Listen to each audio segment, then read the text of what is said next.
Budget উত্থাপনৰ আগে আগে সংসদত বিত্তমন্ত্ৰীয়ে দাখিল কৰিলে অৰ্থনৈতিক সমীক্ষা। দেশৰ মুখ্য অৰ্থনৈতিক উপদেষ্টাৰ মতে ভাৰতে অন্ধকাৰ হৈ পৰা পৃথিৱীক পোহৰ দেখুৱাইছে। অৰ্থনৈতিক সমীক্ষাৰ মতে টকাৰ মূল্য নিৰ্ধাৰণে অৰ্থনীতিক সঠিক প্ৰতিফলিত নকৰে। কেন্দ্ৰীয় বিত্তমন্ত্ৰী নিৰ্মলা সীতাৰমণে আজি 2025-26 বিত্তীয় বৰ্ষৰ অৰ্থনৈতিক সমীক্ষা সংসদত দাখিল কৰে।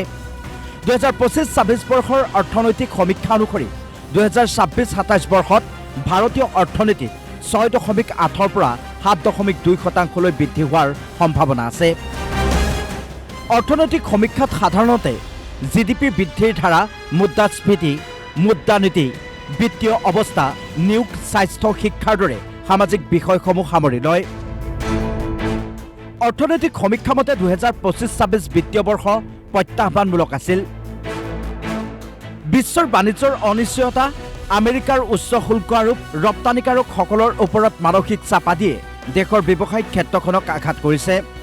RBI আৰু IMF-এ আগন্তুক বিত্তীয় বৰ্ষত মুদ্ৰাস্ফীতি ক্ৰমে বৃদ্ধি পাব বুলি ধাৰণা কৰিছে। ভাৰতৰ বিশ্বব্যাপী ব্যৱসায়িক ৰপ্তানি প্ৰায় দুগুণ বৃদ্ধি পাইছে।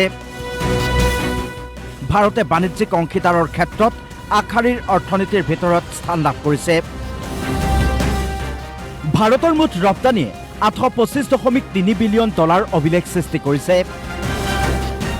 সেৱাৰ ৰপ্তানি সৰ্বকালৰ সৰ্বোচ্চ $387.6 বিলিয়ন স্পৰ্শ কৰিছে। ভাৰতৰ বৈদেশিক মুদ্ৰাৰ মজুত $701.4 বিলিয়ন বৃদ্ধি পাইছে। অৰ্থনৈতিক সমীক্ষাটোৰ মতে 2004 পৰা 14 চনৰ তুলনাত 2014 পৰা 24 চনৰ ভিতৰত মীন উৎপাদন 140% বৃদ্ধি পাইছে।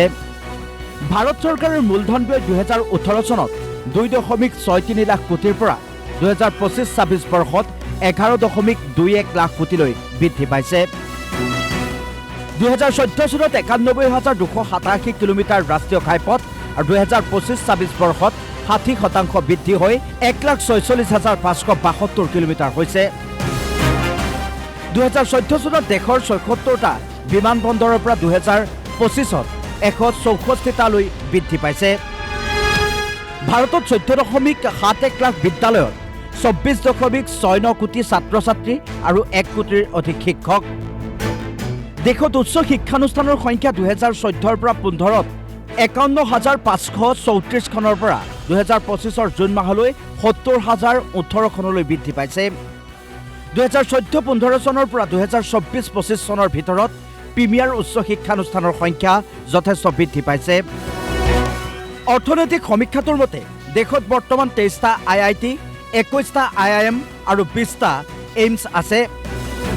কেন্দ্ৰীয় চৰকাৰৰ মুখ্য অৰ্থনৈতিক উপদেষ্টা VN অনন্ত নাগেশ্বৰণে কয় যে যেতিয়া বাণিজ্য পাৰস্পৰিক নহয়, বজাৰ নিৰপেক্ষ, তেতিয়া স্বদেশী হৈছে এক বৈধ নীতিগত আহিলা। News 6 report DY365।